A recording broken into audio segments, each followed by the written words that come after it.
Capítulo 7. La niñez de Cristo. Este capítulo está basado en Lucas 2:39 al 40. Jesús pasó su niñez y juventud en una aldea de montaña. No había en la tierra lugar que no habría resultado honrado por su presencia. Habría sido un privilegio para los palacios reales recibirle como huésped. Pero él pasó por alto las mansiones de los ricos, las cortes reales y los renombrados atrios del saber, para vivir en el obscuro y despreciado pueblo de Nazaret. Es admirable por su significado el breve relato de sus primeros años, y el niño crecía, y fortalecía, y se henchía de sabiduría, y la gracia de Dios era sobre él. En el resplandor del rostro de su padre, Jesús crecía en sabiduría, y en edad, y en gracia para con Dios y los hombres. Su inteligencia era viva y aguda, tenía una reflexión y una sabiduría que superaba a sus años. Sin embargo, su carácter era de hermosa simetría. Las facultades de su intelecto y de su cuerpo se desarrollaban gradualmente, en armonía con las leyes de la niñez. Durante su infancia, Jesús manifestó una disposición especialmente amable. Sus manos voluntarias estaban siempre listas para servir a otros. Revelaba una paciencia que nada podía perturbar y una veracidad que nunca sacrificaba la integridad. En los buenos principios, era firme como una roca, y su vida revelaba la gracia de una cortesía desinteresada. Con profundo interés, la madre de Jesús miraba el desarrollo de sus facultades y contemplaba la perfección de su carácter. Con deleite trataba de estimular esa mentalidad inteligente y receptiva. Mediante el Espíritu Santo recibió sabiduría para cooperar con los agentes celestiales en el desarrollo de este niño que no tenía otro padre que Dios. Desde los tiempos más remotos, los fieles de Israel habían prestado mucha atención a la educación de la juventud. El Señor había indicado que, desde la más tierna infancia, debía enseñarse a los niños su bondad y grandeza, especialmente en la forma en que se revelaban en la ley divina y en la historia de Israel. Los cantos, las oraciones y las lecciones de las Escrituras debían adaptarse a los intelectos en desarrollo. Los padres debían enseñar a sus hijos que la ley de Dios es una expresión de su carácter, y que al recibir los principios de la ley en el corazón, la imagen de Dios se grababa en la mente y el alma. Gran parte de la enseñanza era oral, pero los jóvenes aprendían también a leer los escritos hebreos, y podían estudiar los pergaminos del Antiguo Testamento. En los días de Cristo, el pueblo o ciudad que no hacía provisión para la instrucción religiosa de los jóvenes se consideraba bajo la maldición de Dios. Sin embargo, la enseñanza había llegado a ser formalista. La tradición había suplantado en gran medida a las Escrituras. La verdadera educación debía inducir a los jóvenes a que buscaran a Dios, si en alguna manera, palpando, le hallen. Pero los maestros judíos dedicaban su atención al ceremonial.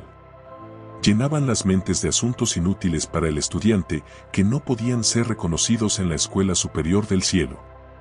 La experiencia que se obtiene por una aceptación personal de la palabra de Dios no tenía cabida en su sistema educativo. Absortos en las ceremonias externas, los alumnos no encontraban tiempo para pasar horas de quietud con Dios. No oían su voz que hablaba al corazón. En su búsqueda de conocimiento, se apartaban de la fuente de la sabiduría. Los grandes hechos esenciales del servicio de Dios eran descuidados. Los principios de la ley eran oscurecidos.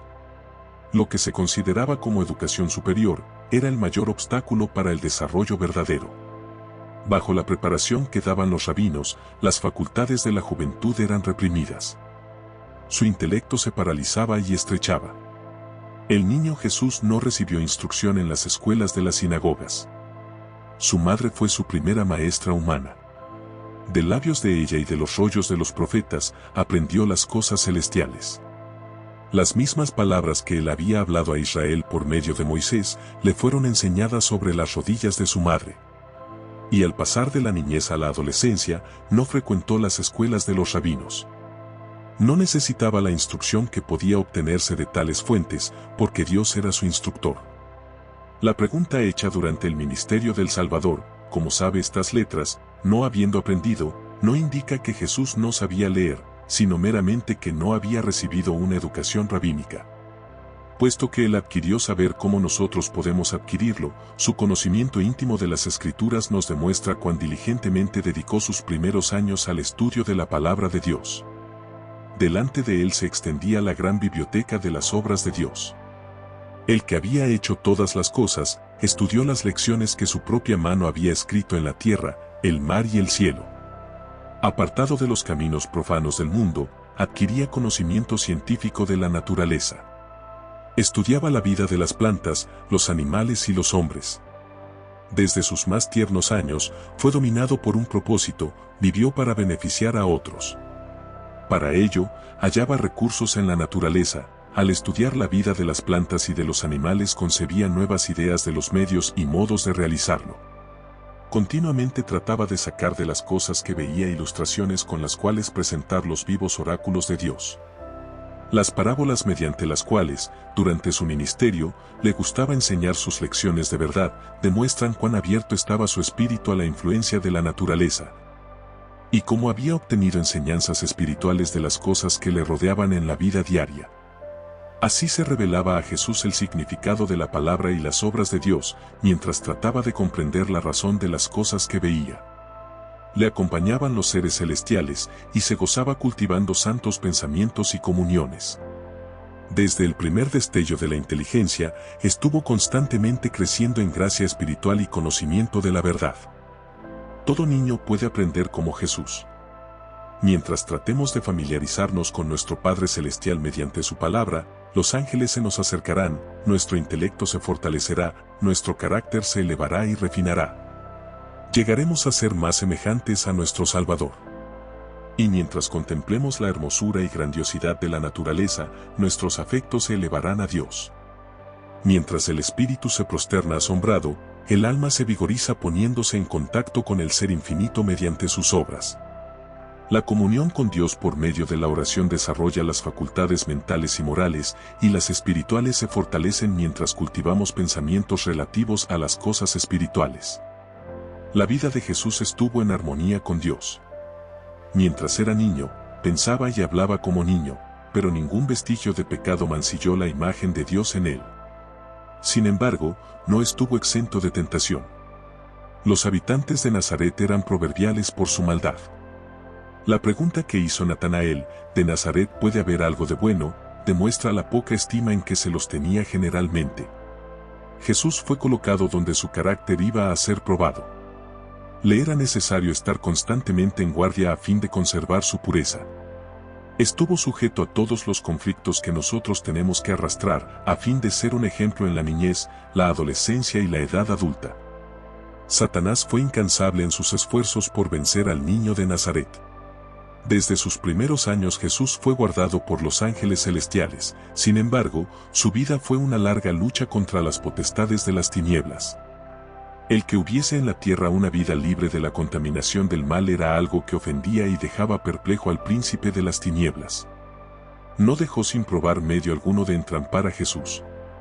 Ningún hijo de la humanidad tendrá que llevar una vida santa en medio de tan fiero conflicto con la tentación como nuestro Salvador.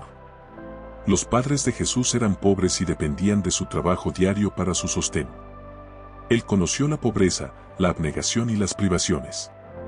Esto fue para él una salvaguardia. En su vida laboriosa, no había momentos ociosos que lo invitaran a la tentación. No había horas vacías que preparasen el camino para las compañías corruptas. En cuanto le era posible, cerraba la puerta al tentador. Ni la ganancia ni el placer, ni los aplausos ni la censura, podían inducirle a consentir en un acto pecaminoso. Era sabio para discernir el mal y fuerte para resistirlo. Cristo fue el único ser que vivió sin pecar en esta tierra. Sin embargo, durante casi 30 años moró entre los perversos habitantes de Nazaret. Este hecho es una reprensión para los que creen que dependen del lugar, la fortuna o la prosperidad para vivir una vida sin mácula. La tentación, la pobreza, la adversidad son la disciplina que se necesita para desarrollar pureza y firmeza. Jesús vivió en un hogar de artesanos, y con fidelidad y alegría desempeñó su parte en llevar las cargas de la familia. Había sido el generalísimo del cielo, y los ángeles se habían deleitado cumpliendo su palabra. Ahora era un siervo voluntario, un hijo amante y obediente. Aprendió un oficio, y con sus propias manos trabajaba en la niñez de Cristo carpintería con José. Vestido como un obrero común, recorría las calles de la pequeña ciudad, yendo a su humilde trabajo y volviendo de él. No empleaba su poder divino para disminuir sus cargas ni aliviar su trabajo. Mientras Jesús trabajaba en su niñez y juventud, su mente y cuerpo se desarrollaban. No empleaba temerariamente sus facultades físicas, sino de una manera que las conservase en buena salud, a fin de ejecutar el mejor trabajo en todo ramo. No quería ser deficiente ni aun en el manejo de las herramientas. Fue perfecto como obrero, como lo fue en carácter. Por su ejemplo, nos enseñó que es nuestro deber ser laboriosos y que nuestro trabajo debe cumplirse con exactitud y esmero, y que una labor tal es honorable. El ejercicio que enseña a las manos a ser útiles y prepara a los jóvenes para llevar su parte de las cargas de la vida, da fuerza física y desarrolla toda facultad. Todos deben hallar algo que sea benéfico para sí y para otros. Dios nos asignó el trabajo como una bendición, y solo el obrero diligente halla la verdadera gloria y el gozo de la vida. La aprobación de Dios descansa con amor y seguridad sobre los niños y jóvenes que alegremente asumen su parte en los deberes de la familia y comparten las cargas de sus padres. Los tales, al salir del hogar, serán miembros útiles de la sociedad. Durante toda su vida terrenal, Jesús trabajó con fervor y constancia. Esperaba mucho resultado, por lo tanto intentaba grandes cosas. Después de que entró en su ministerio, dijo: «Conviene obrar las obras del que me envió, entre tanto el día dura, la noche viene, cuando nadie puede obrar». Jesús no rehuyó los cuidados y la responsabilidad, como los rehuyen muchos que profesan seguirle. Y debido a que tratan de eludir esta disciplina, muchos son débiles y faltos de eficiencia. Tal vez posean rasgos preciosos y amables, pero son cobardes y casi inútiles cuando se han de arrostrar dificultades y superar obstáculos. El carácter positivo y enérgico, sólido y fuerte que manifestó Cristo, debe desarrollarse en nosotros, mediante la misma disciplina que Él soportó. Y a nosotros se nos ofrece la gracia que recibió Él. Mientras vivió entre los hombres, nuestro Salvador compartió la suerte de los pobres. Conoció por experiencia sus cuidados y penurias, y podía consolar y estimular a todos los humildes trabajadores. Los que tienen un verdadero concepto de la enseñanza de su vida, no creerán nunca que deba hacerse distinción entre las clases, que los ricos han de ser honrados más que los pobres dignos. Jesús trabajaba con alegría y tacto. Se necesita mucha paciencia y espiritualidad para introducir la religión de la Biblia en la vida familiar y en el taller, para soportar la tensión de los negocios mundanales y, sin embargo, continuar deseando sinceramente la gloria de Dios. En esto Cristo fue un ayudador. Nunca estuvo tan embargado por los cuidados de este mundo que no tuviese tiempo o pensamientos para las cosas celestiales. A menudo expresaba su alegría cantando salmos e himnos celestiales.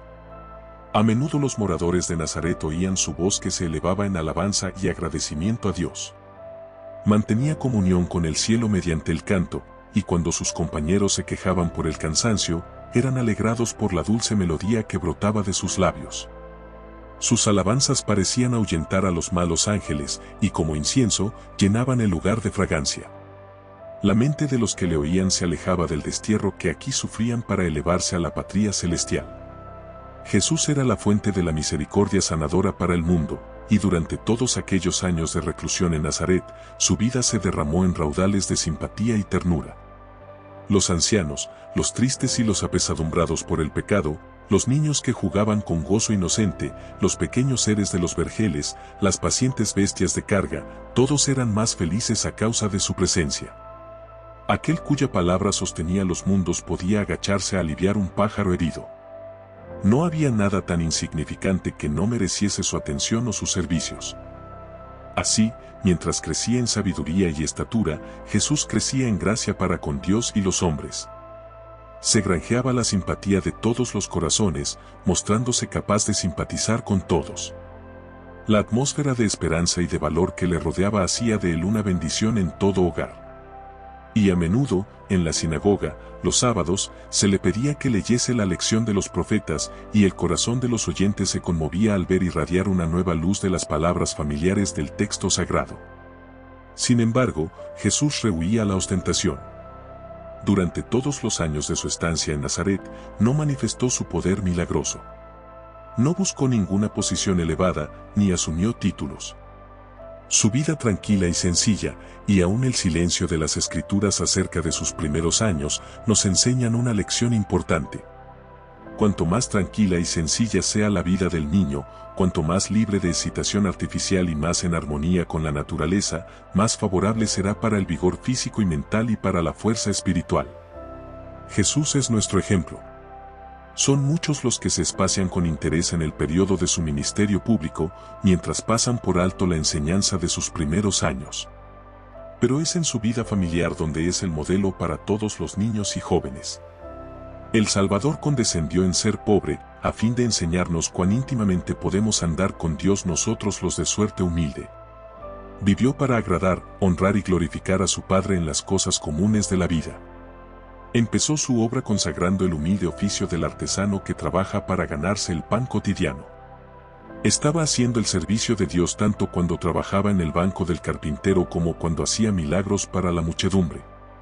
Y todo joven que siga fiel y obedientemente el ejemplo de Cristo en su humilde hogar, puede aferrarse a estas palabras que el Padre dijo de él por el Espíritu Santo: «He aquí mi siervo, yo le sostendré, mi escogido, en quien mi alma toma contentamiento».